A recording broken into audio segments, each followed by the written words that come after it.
बहुत ही अच्छा रिलेशन होता है क्या, पोटेंशियल एनर्जी जो होती है वो इनवर्सली प्रोपोर्शनल होती है स्टेबिलिटी की। इससे स्टेबिलिटी की ये पढ़ा होगा केमिस्ट्री में, और ये चीज जिसके लिए लगती है, ठीक है। किसी चीज की स्टेबिलिटी देखनी है तो आपको पोटेंशियल एनर्जी, इसकी पोटेंशियल एनर्जी इतनी कम, इसकी स्टेबिलिटी उतनी ज्यादा। अब जीरो ज्यादा बड़ी क्वांटिटी है कि नेगेटिव, -5 ज्यादा बड़ा है कि जीरो, तो -5 तो छोटा है, जीरो बड़ा है, तो ये कम है, ये कम है, यानी पोटेंशियल एनर्जी कम है, पोटेंशियल एनर्जी कम है तो स्टेबिलिटी ज्यादा है, ये स्टेबिलिटी।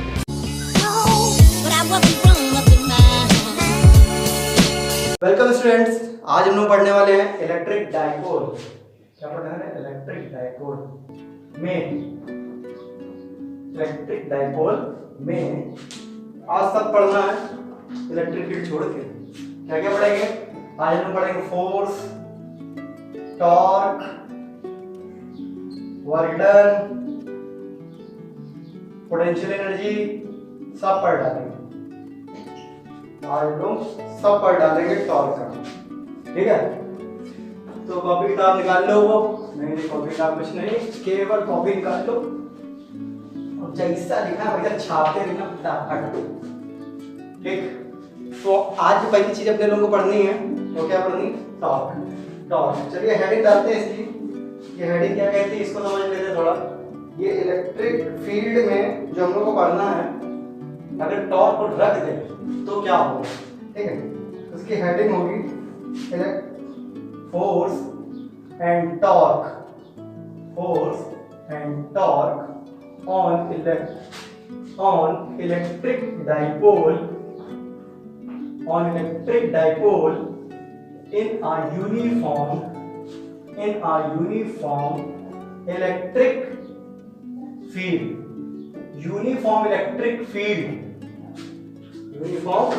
अगर यूनिफॉर्म इलेक्ट्रिक फील्ड दी है तो उसमें फोर्स और टॉर्क क्या लगेगा? किस पे? अपने इलेक्ट्रिक डाइपोल पे, ठीक है।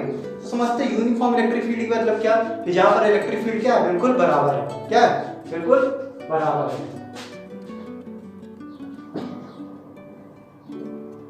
ये रही अपनी इलेक्ट्रिक की फील्ड, ठीक।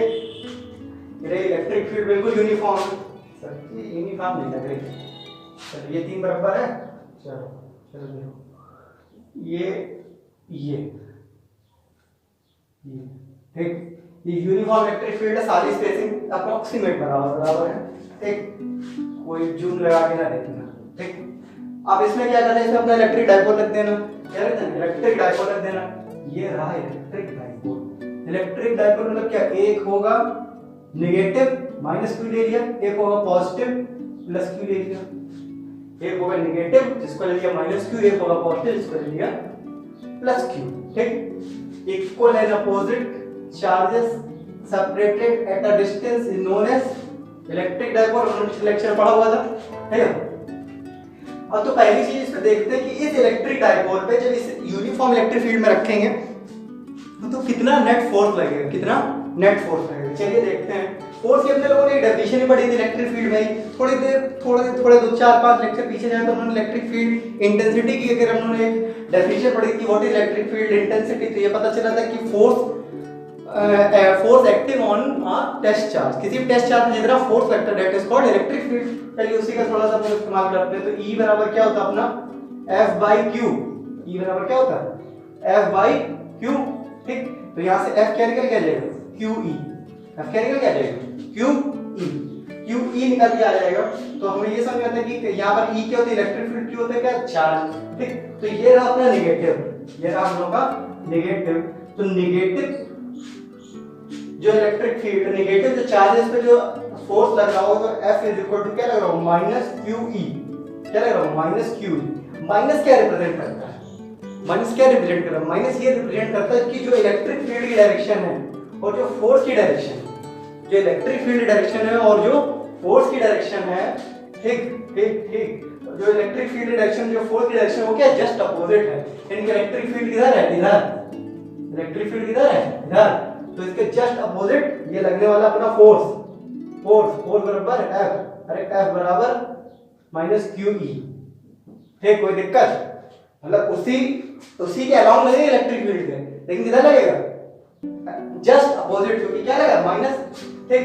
तो डाइपोल के एक पोल पे तो ये हो गया, और दूसरे पोल की बात करते हैं सेकंड पोल, क्या रहा, ये रहा अपना फर्स्ट पोल, और सेकंड पोल और अपना प्लस वाला। तो प्लस वाले में अगर फोर्स देखेंगे, ठीक, लेट अस सपोज ये F1 है, ये F2 है, F2 को हम फोर्स देखेंगे तो प्लस का Q है वहां पर, और इलेक्ट्रिक फील्ड E लगी है। तो इस बार फोर्स की डायरेक्शन जो होगी वो इलेक्ट्रिक फील्ड डायरेक्शन के, जैसे इलेक्ट्रिक फील्ड इधर जा रही है तो फोर्स का इलेक्ट्रिक फील्ड डायरेक्शन क्या होगी, बिल्कुल सेम होगी। तो बिल्कुल सेम होगी, तो अपना ये रहा फोर्स F2 बराबर क्या हो गया, QE, क्या हो गया, QE। इस पे क्या लग रहा है माइनस QE, इस पे क्या लग रहा है प्लस QE। चलिए, तो ये समझ में आ रहा है। अब देखते हैं, अब नेट फोर्स की बात करते हैं। नेट फोर्स ऑन अपना इलेक्ट्रिक डाइपोल, इलेक्ट्रिक डाइपोल पे क्या नेट फोर्स लगेगा, इलेक्ट्रिक डाइपोल पे क्या नेट फोर्स लगेगा, ठीक। तो एक ये है माइनस QE, एक क्या प्लस QE, तो F नेट देखेंगे। अच्छा, इनकी डायरेक्शन देखेंगे तो हम जरा देखें तो ये उसी लाइन के अलोंग पीछे की तरफ लग रहा है, ये उसी लाइन के अलोंग आगे की तरफ लग रहा है। तो नेट फोर्स जो होगा वो क्या हो जाएगा, F1 प्लस अगर F2 करेंगे, ठीक, तो यहाँ पे हो जाएगा माइनस QE, यहाँ पे हो जाएगा प्लस QE। तो इसका क्या मतलब, F नेट बराबर क्या होगा, जीरो। F नेट बराबर क्या हो जाएगा, जीरो। तो हमको क्या समझ में आ रहा है कि किसी भी इलेक्ट्रिक डाइपोल, क्योंकि अगर इलेक्ट्रिक डाइपोल होगा तो वहां पर equal and opposite charge he consist करेंगे, तभी उसको इलेक्ट्रिक डाइपोल बोल सकते हैं, ठीक है। तो कभी भी इलेक्ट्रिक डाइपोल का यूनिफॉर्म इलेक्ट्रिक फील्ड में डाल देंगे तो उसमें जो नेट फोर्स लग रहा होगा, जो एक नेट फोर्स लग रहा है वो क्या होगा, जीरो, ठीक है।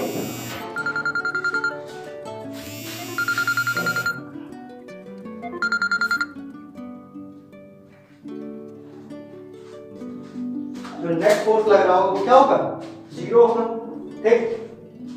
चलो आगे चलिए, एक लाइन लिख लेते हैं, ठीक। तो इसके लिए हम एक लाइन लिख लेते हैं।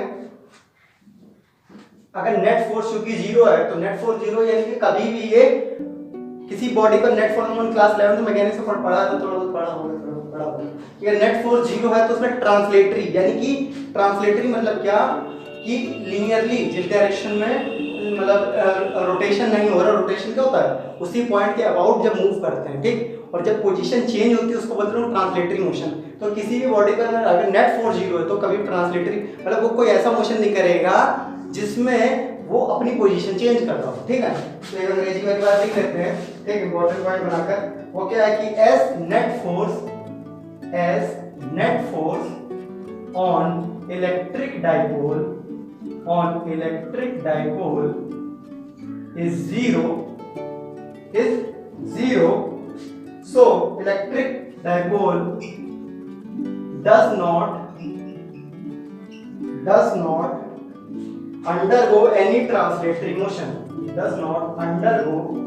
any translatory motion, ठीक। कोई भी ट्रांसलेटरी मोशन में वो नहीं जाने वाला, किसी भी ट्रांसलेटरी मोशन में वो नहीं जाएगा। तो अब तो ये तो समझ में आ रहा है कि ट्रांसलेटरी मोशन में नहीं जाएगा, लेकिन क्या लगता है ये क्या पता ये रोटेशन वाले मोशन में चला गया, रोटेटरी मोशन में चला गया। चलिए आगे देखते हैं। तो फोर्स अपने समझ में आ गया कि इस पे नेट फोर्स जीरो है, तो इस पे कोई भी ट्रांसलेटरी मोशन अभी भी होने वाला नहीं है, ठीक। अब अगली हेडिंग डाल लेते हैं, तो इसी का बी पार्ट ले लेते हैं, टॉर्क, बी पार्ट क्या लेते हैं, टॉर्क, ठीक। अगर टॉर्क नहीं पता भाई देखो 11th में था, अगर इनकेस नहीं पता तो मैं थोड़ा सा इंट्रो दे देता हूँ, ठीक। टॉर्क क्या फोर्स होता है, टॉर्क वो फोर्स होता है अगर ये एक पॉइंट है, ठीक, और ये इसके बीच ये इस पॉइंट पर फोर्स लगा रहे हैं, ठीक। कहाँ से लगा रहे हैं, ये r परपेंडिकुलर डिस्टेंस है, ठीक, और ये फोर्स F है, ठीक। तो ये F जो फोर्स लग रहा है r परपेंडिकुलर डिस्टेंस पे, इसकी वजह से टॉर्क निकल के आता होता है F क्रॉस R। टॉर्क बराबर क्या होता है, F क्रॉस R, जिससे कि अपना दरवाजा होता है उसको समझ सकते हैं, दरवाजा है, ये दरवाजा होता है, दरवाजे पे इतनी दूर पर हम लोग का हैंडल लगा होता है, ठीक। ये होता है अपना R, और R पे हम लोग क्या लगा रहते हैं, ये फोर्स, ये परपेंडिकुलर डिस्टेंस पे, और ये फोर्स लगाकर हम क्या दरवाजे को बंद करते हैं, ठीक।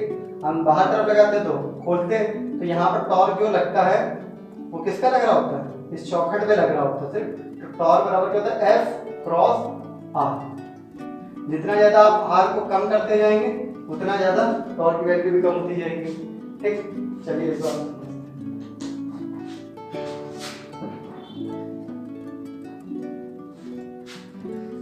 ठीक। तो यहां पर हम लोग क्या देखते हैं, चलिए कुछ देखते हैं।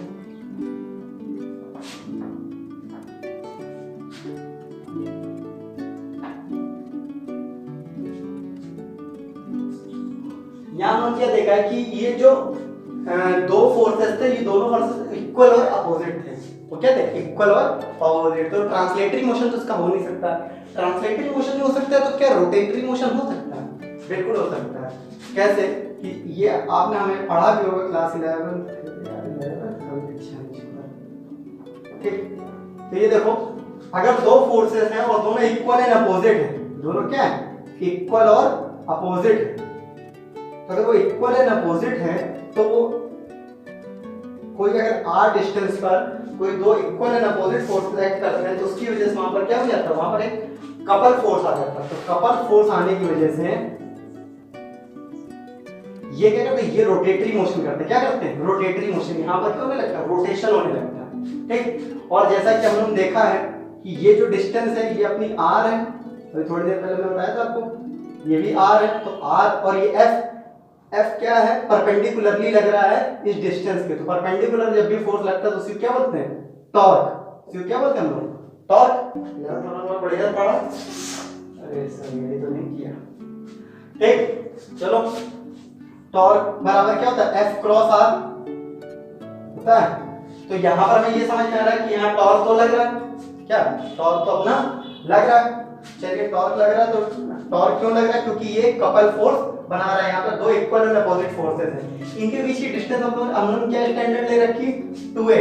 क्या ले रखी, 2a। हम लोग मान लिया कि ये जो अपना डाइपोल है, इसका डाइपोल मूवमेंट जो रहेगा वो ये रहेगा नेगेटिव से पॉजिटिव, ये होता है। ठीक, नेगेटिव से पॉजिटिव। इसका एंगल इलेक्ट्रिक फील्ड के साथ क्या हो गया, मान लो थीटा हो गया। क्या हो गया, एंगल थीटा हो गया। ठीक, इसका एंगल थीटा हो, ये डिस्टेंस 2a है। अगर ये थीटा तो ये भी थीटा, कोई दिक्कत। ये एक ट्रायंगल अपना बन गया, इसका नाम रख देते कुछ a, इसका रख देते b, फिर c। ठीक, तो चलिए टॉर्क के बारे में थोड़ा और समझते हैं। तो टॉर्क हम लोगों ने क्या देखा है कि एक परपेंडिकुलर फोर्स होता है, परपेंडिकुलर फोर्स होता है, यानी कि F into R। R क्या होती है आपकी, इस फोर्स से जो परपेंडिकुलर डिस्टेंस, अगर यहाँ पे फोर्स लग रहा है तो R क्या होती है, परपेंडिकुलर डिस्टेंस। ये अपना क्या है, फोर्स लग रहा है। ठीक, तो ये फोर्स अगर लग रहा है, जैसे यहाँ फोर्स लग रहा है तो ये इसकी परपेंडिकुलर डिस्टेंस है। तो ये अगर फोर्स लग रहा है तो ये इसकी परपेंडिकुलर डिस्टेंस होगी। तो निकालनी है तो हम लोग अपना ट्रायंगल ले लेते हैं। ट्रायंगल क्या है अपना ABC। तो यहाँ पर अगर हम लोग AB की वैल्यू है तो sin थीटा लगा ले, चलो sin थीटा ही लगा लेते हैं। तो sin थीटा बराबर क्या होगा, sin थीटा बराबर होगा आपका बेस अपॉन हाइपोटेन्यूज। बोल तो बेस अपॉन हाइपोटेन्यूज, बोल तो। तो AB upon AC perpendicular upon hypotenuse. Perpendicular क्या होगा, यही निकालना। AB AC की वैल्यू क्या दी है, 2a। sin थीटा ये हो गया।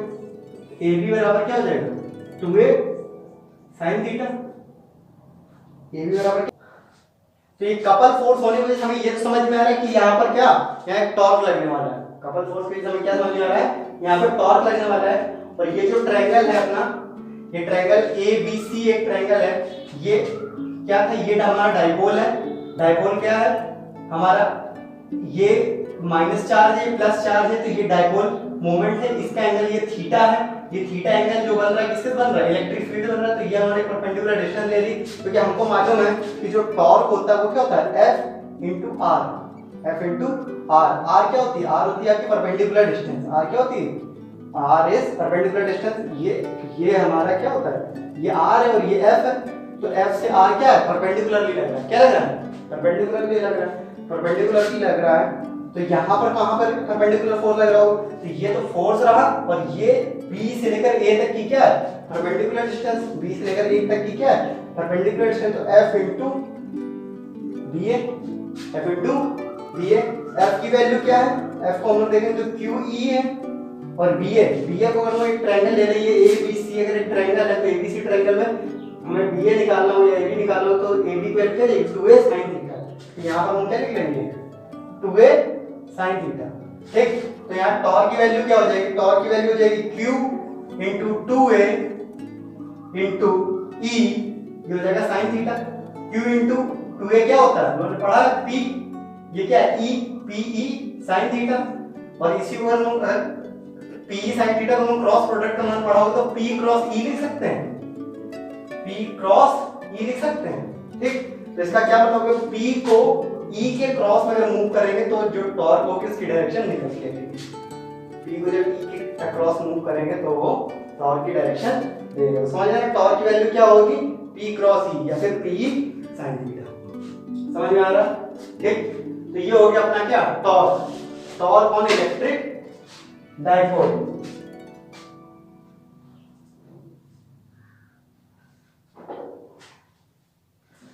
टॉर्क कितना लग रहा है अपने इलेक्ट्रिक डाइपोल पे। ठीक, अब हम इसके आगे क्या पढ़ेंगे?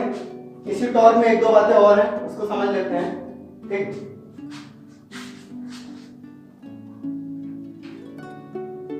तो इससे एक इंपॉर्टेंट बात क्या निकल के आ रही है? पहली बात तो कुछ यहां से रिमार्क पॉइंट निकल के आ रहे हैं, क्या कि इलेक्ट्रिक डाइपोल में कोई भी फोर्स नहीं लगता है लेकिन टॉर्क लगता है। ठीक है, तो लिखते हैं इसी में आगे। ठीक, पहला रिमार्क पॉइंट हम लोग लिखते हैं, if an electric dipole is placed, if an electric dipole is placed in electric field, अगर किसी इलेक्ट्रिक डाइपोल को अगर इलेक्ट्रिक फील्ड में प्लेस कर देते हैं, place electric field is oblique in oblique orientation, oblique अगर ओरिएंटेशन में हम प्लेस करते हैं, it experience no force, इसको कोई भी फोर्स नहीं एक्सपीरियंस होगा, but experience a torque, एक टॉर्क एक्सपीरियंस करेगा। तो हम देख लिया कि नेट फोर्स हमारा 0 है और टॉर्क जो है वो हमारा वैल्यू क्रिएट कर रहा है। ठीक है, अब अगला जो पॉइंट लिखेंगे इसी में लिखिए, the torque tend to align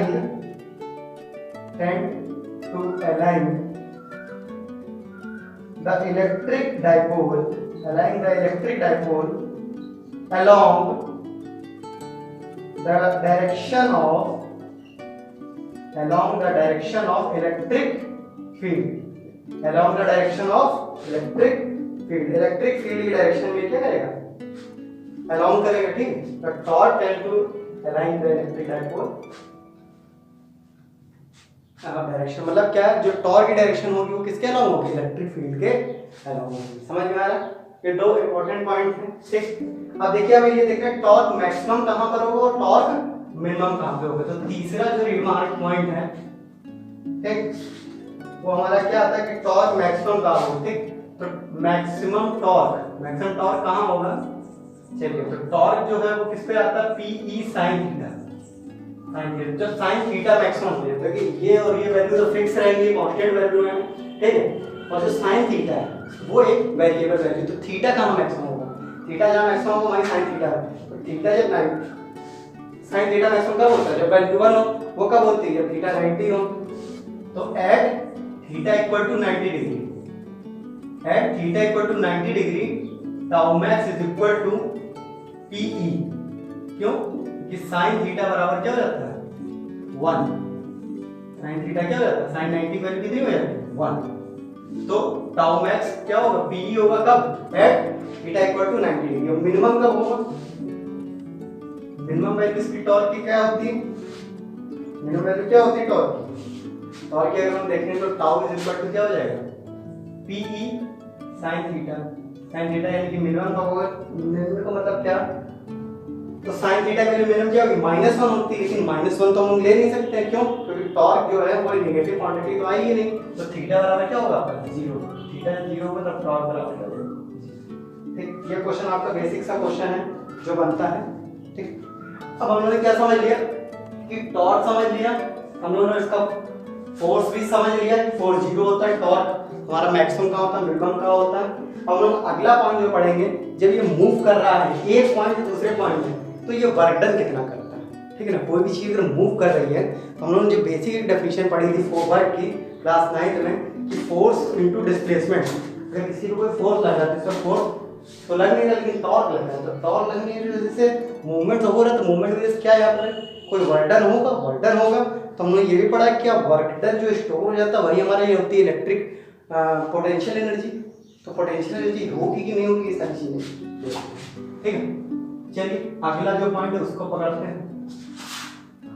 अगला जो पॉइंट है हमारा वो है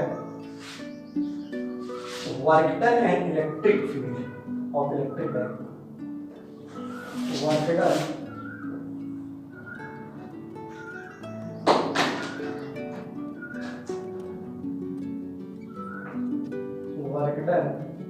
and potential energy of electric dipole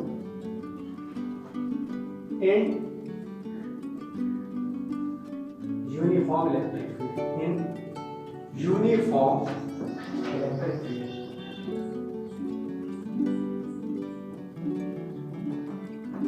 in uniform electric field। तो हम लोगों ने ऐसा देखा था कि हम लोग रोटेशन चैप्टर भी थोड़ा सा पढ़ा है, ठीक है। 11th में हम काफी डिटेल में है ये चीज, तो कि वहां पर जब हम लोग थोड़ा सा रोटेशन, अगर एंगुलर रोटेशन थोड़ा सा भी करते थे, अगर मान लो कोई ऑब्जेक्ट अगर मान लिया θ1 पे और वो रोटेट होकर θ2 पे पहुंच गया, तो θ1 से θ2 होने पर उसके जो एंगुलर मोमेंटम होता है तो उसमें चेंज आता है, तो change in angular momentum is known as torque, ठीक। तो वहीं एक टॉर्क आता था और जो ये चेंज हुआ θ1 से θ2 इसकी वजह से वर्क डन हो जाता है, ठीक। तो वहां पर उन्होंने कुछ पढ़ा था वर्क डन की डेफिनेशन की, work done is equal to क्या, torque into angular displacement, torque into angular displacement,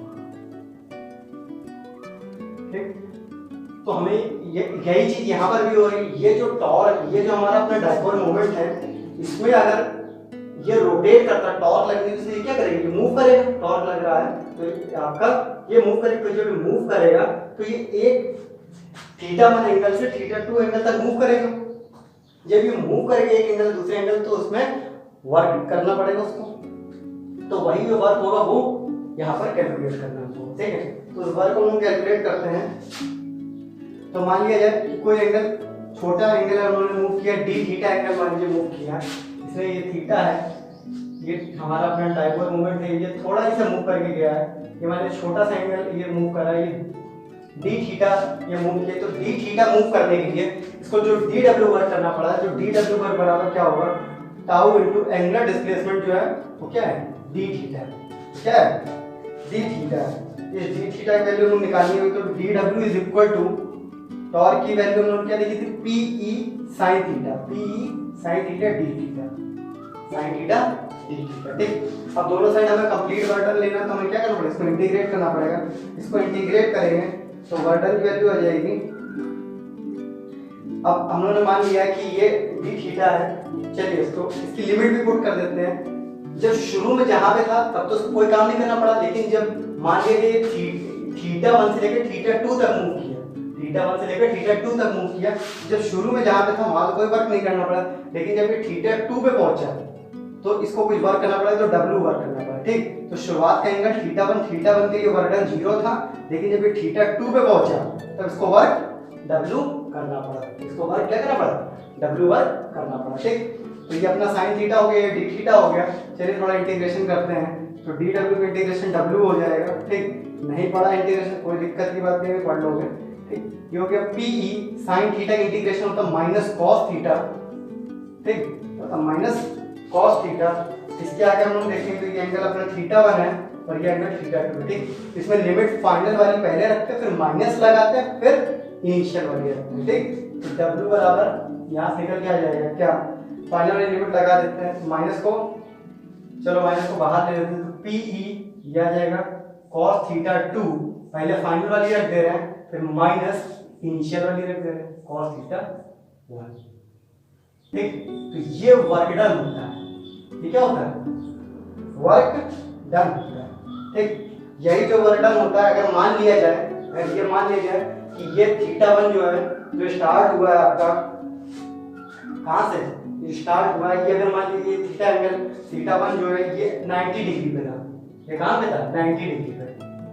if हम लोग यहाँ पे चेंज कर दें, इफ θ1 बराबर 90 डिग्री, ठीक, और θ2 बराबर थीटा, अगर ये 90 डिग्री पर वहां से रोटेट करना हम लोग देखा वर्टन कैलकुलेट करना चालू किया, अगर ये ऐसा हो तो W बराबर क्या हो जाएगा माइनस ये θ1 को 90 अगर रख दें, तो जैसे ही 90 रखा हुआ है θ1 को जैसे 90 तो cos 90 वैल्यू 0 हो जाएगा, PE cos थीटा चलेगा, PE cos थीटा। तो ये फॉर्मूला ज्यादा दिखता है वर्टन का, ठीक। तो PE cos थीटा को हमने पढ़ा है, क्या पढ़ा है कि हम लोग ये पढ़ा है कि जो भी डॉट प्रोडक्ट होता है cos थीटा के साथ खुलता है, तो अपना W बराबर क्या हो जाएगा minus P dot E, P भी एक वेक्टर है, E भी एक वेक्टर है, तो ये भी एक फॉर्मूला होता है जो दिखाई देता है, ठीक। और जैसा कि हमने पोटेंशियल एनर्जी का बेसिक डेफिनेशन पढ़ा कि what is potential energy, potential energy वो होती है कि जो भी वर्क करते हैं वही सिस्टम में जाकर स्टोर हो जाती है। तो हम लोग जो ये वर्डन हो वो बराबर किसको पोटेंशियल, तो W बराबर U क्या हमारा पोटेंशियल एनर्जी, U क्या हमारा potential energy of electric dipole. अगर पूछा जाए इलेक्ट्रिक डाइपोल पोटेंशियल एनर्जी क्या है, तो आप P या फिर इसी को हम लिख देंगे क्या P cos थीटा, ठीक। तो ये अपने हो गया सारे फॉर्मूले और बढ़िया डेरिवेशन के बाद ये पोटेंशियल एनर्जी इलेक्ट्रिक डाइपोल की क्या होती है माइनस P डॉट E, ठीक। समझ में आ रहा है एक एक बात बिल्कुल बढ़िया से, ठीक।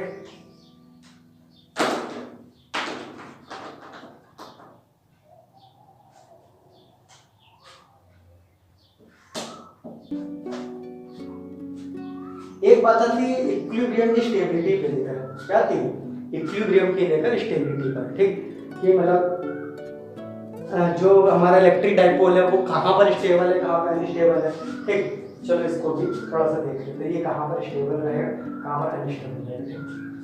चलो पोटेंशियल एनर्जी का फॉर्मूला अपना जो है U बराबर क्या दिया है, U बराबर चलो स्टेबिलिटी ऑफ हेडिंग डाल लेते हैं अपनी, एक स्टेबिलिटी ऑफ इलेक्ट्रिक डाइपोल, क्या stability of electric dipole,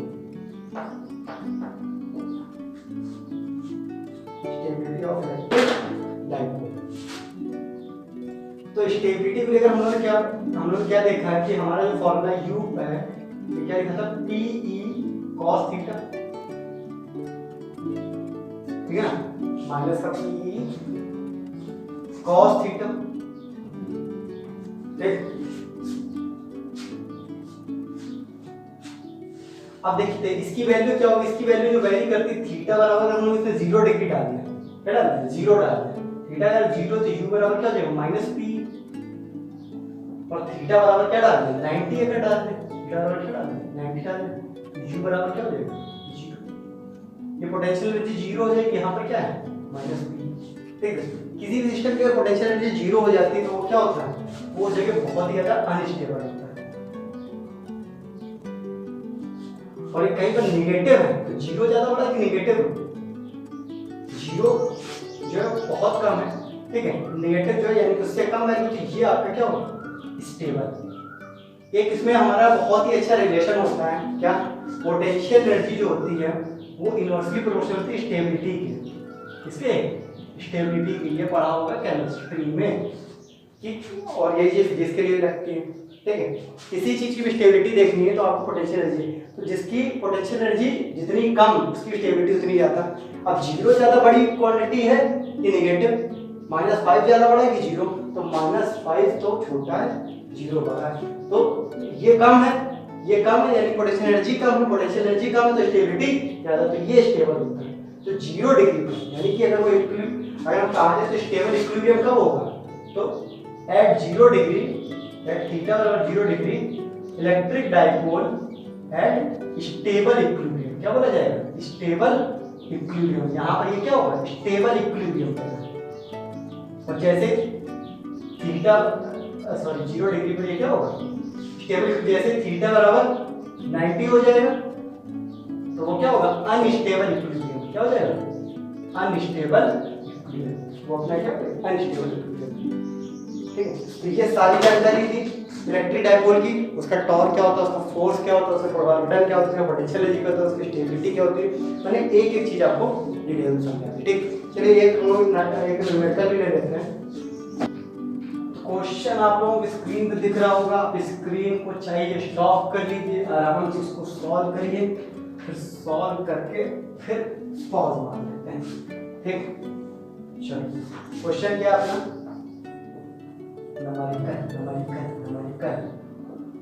given क्या, सबसे पहले गिवन चीज लिख देते हैं अपने को। ठीक, इस क्वेश्चन में क्या क्या गिवन है, इस क्वेश्चन में गिवन है क्या गिवन है, इसमें गिवन है कि अपना डाइपोल जो है वो क्या -4 से +4 के -4 माइक्रोकूलम पर, और यहाँ पर प्लस का 4 माइक्रोकूलम, तो Q बराबर क्या दे दिया है अपना 4 माइक्रोकूलम। माइक्रोकूलम को कूलम में कन्वर्ट कर देंगे कितना हो जाएगा 10⁻⁶ कूलम। ठीक, Q गिवन है अपने को। आगे क्या बोल रहा है, ये बोल रहा है कि आप place at a point A is equal to क्या, एक A जो है ये किसी एक जगह पर प्लेस है, यहाँ पर A कोऑर्डिनेट जो है, ये कोऑर्डिनेट जो बोल रहा है मेरा 104 है, और उसका दूसरा जो पॉइंट है वो B पे है, और वहाँ B की कोऑर्डिनेट है 2, 1, -5। ठीक, तो इलेक्ट्रिक डायपोल इस तरीके से प्लेस है। ठीक, इसका एक चार्ज क्या 104 पर है, और दूसरा चार्ज जो 2, 1, -5 पर है। ठीक, लोकेट किया गया एक इलेक्ट्रिक फील्ड है। इलेक्ट्रिक फील्ड क्या दिया है, इलेक्ट्रिक फील्ड अपने को दे रखी है, इलेक्ट्रिक फील्ड क्या दे रखी है, इलेक्ट्रिक फील्ड दे रखी है कुछ 0.20 प्लस 20 के बाद नहीं बोल सकते 0.20 आई मतलब क्या, आई का मतलब क्या माँ, नहीं भैया आई मतलब एक्स एक्सिस, यहाँ पर आई मतलब क्या एक्स एक्सिस। ठीक, एक्स तो आप पूछ रहा टॉर्क बताओ, क्या पूछ रहा है टॉर्क बताओ, टॉर्क बताओ, चलो ट्राई मार, पॉज करके देख ही लो, तुम कर ही रहोगे, होशियार बच्चे होशियार हो रहे हैं। 10। ठीक, तो अपने को क्या टॉर्क फॉर्मूला क्या मालूम, PE sin थीटा। ठीक, अपने को क्या मालूम PE sin थीटा, P का मतलब क्या Q into 2A sin theta, E या sin थीटा sin थीटा। ठीक, चलो ये सब बातें पता अपने को। ठीक, चलो देखते हैं यहाँ पे क्या दिया है, यहाँ E वेक्टर दिया है, और इसी का एक और फॉर्मूला अपने को पता है P क्रॉस E, क्योंकि sin थीटा के कोई थीटा इधर दे नहीं रखा है, तो यानी कि अपने को क्या वेक्टर फॉर्म से ही काम चलाना पड़ेगा। तो E वेक्टर तो दे रखा 0.20 आई का, P वेक्टर निकाल ले। P के लिए क्या है, P वेक्टर अगर अपने को निकालना है तो ये कैसे निकलता है, Q into 2A, Q तो अपना 4 माइक्रोकूलम है, चलो तो 4 माइक्रोकूलम तो 4 into 10⁻⁶, 2A क्या है, 2A क्या है, तो 2A को निकालना पड़ेगा। 2A के बीच की डिस्टेंस होती है, इसके बीच की डिस्टेंस होती है A है B है, तो अपने लोग AB वेक्टर को निकाल सकते हैं। AB वेक्टर मतलब क्या, AB वेक्टर निकालना होता है तो कैसे निकालना, B माइनस A। ठीक, मतलब जो इसका सर होता है B position vector minus A position. ठीक, मतलब हेड से टेल की तरफ घटा देते हैं। ठीक, ये वेक्टर अपने लोग पढ़ेंगे मैथ में है। ठीक, तो B में यानी कि 2 में से किसको घटा दे, 1 को, 2 - 1 तो 1 I कैप, क्योंकि पहला वाला क्या I है, दूसरा वाला J, तीसरा वाला K है। ठीक, तो ये हो गया 1 I कैप। ठीक, और उसके बाद क्या है अपना y वाला देखते हैं, J वाला, तो ये 1 में से 0 घटाएंगे, 1 में 0 टाइम फिर से प्लस का 1 J कैप। ठीक, फिर तीसरा लोग करते हैं -5 और ये घटाएंगे -4 से, -5 और -4 -9 -9 K कैप। तो ये AB वेक्टर अपने निकल के आ जा रहा है क्या, I + J - 9K। तो ये P वेक्टर निकल के आ रहा है इस तरीके से, P वेक्टर बराबर क्या निकल गया 4 × 10⁻⁶ I + J - 9 का K कैप। ठीक, चलो इसको अपने को यानी कि एक वेक्टर ये P वाला मिल गया, एक वेक्टर ये P वाला मिल गया, तो अपना फॉर्मूला है क्या कि P क्रॉस E, P उधर से मिल गया, 4 × 10⁻⁶ 1 + J - 9K E क्या 0.20 पाई। ठीक, इसको मल्टीप्लाई सब कर लोगे तुम लोग, ठीक, चेक ठीक। आई को आई से मल्टीप्लाई करते हैं तो ये तुम लोग को पता होगा, आई को आई के साथ क्या करेंगे, डॉट प्रोडक्ट है तो आई क्रॉस प्रोडक्ट है तो आई क्रॉस आई करेंगे, आई क्रॉस आई करेंगे तो साइन 90 तो 0 हो जाएगा, उसका भी बचेगा नहीं, ठीक।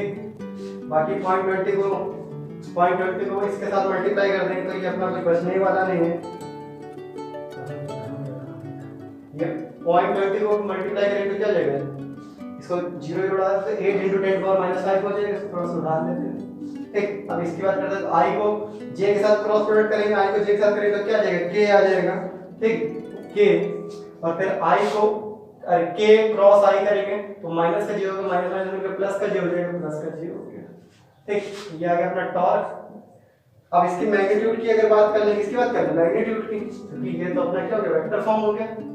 लेकिन इसकी मैग्नीट्यूड की अगर बात करें तो मैग्नीट्यूड क्या होगा, 8 × 10⁻⁵ और अंडर रूट ये हो गया 1 का स्क्वायर प्लस 1 का स्क्वायर, तो ये हो जाएगा टॉर्क का मैग्नीट्यूड जो होगा वो होगा 8 × 10⁻⁵ √2, ज्यादा मतलब तो √2 की वैल्यू रख देना, तो टॉर्क का वैल्यू क्या है 8 × 10⁻⁵, ठीक।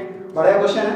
इसके अलावा एक असाइनमेंट हम दे देंगे जब ये पूरा खत्म हो जाएगा, तो सारे क्वेश्चन देंगे दबा के लगाना, ठीक। जहाँ कहीं क्वेश्चन करो लगाओ, जो क्वेश्चन ना आए नीचे कमेंट में डालो, उसके सॉल्यूशन आपको तुरंत मिल जाएंगे, तो तुरंत 4-5 घंटे रुक जाओ मिल जाएंगे, वह तो 10 मिनट में मिल जाएंगे, ठीक है। तो चलिए फिर इसके अगले लेक्चर में हम मिलते हैं कॉन्टिन्यूअस। इसके बाद अपना जो पढ़ना कॉन्टिन्यूअस सब डिस्क्रीट की दुकान खत्म, अब कॉन्टिन्यूअस की चीजें चालू होंगी, ठीक। कॉन्टिन्यूअस में पहले हम चार्ज डिस्ट्रीब्यूशन समझेंगे क्या होता है, फिर आराम से उसके इलेक्ट्रिक फील्ड क्या होता है, गॉस लॉ क्या होता है, बढ़िया मजेदार चीजें हैं, ठीक है। चलिए इसको भी एंटर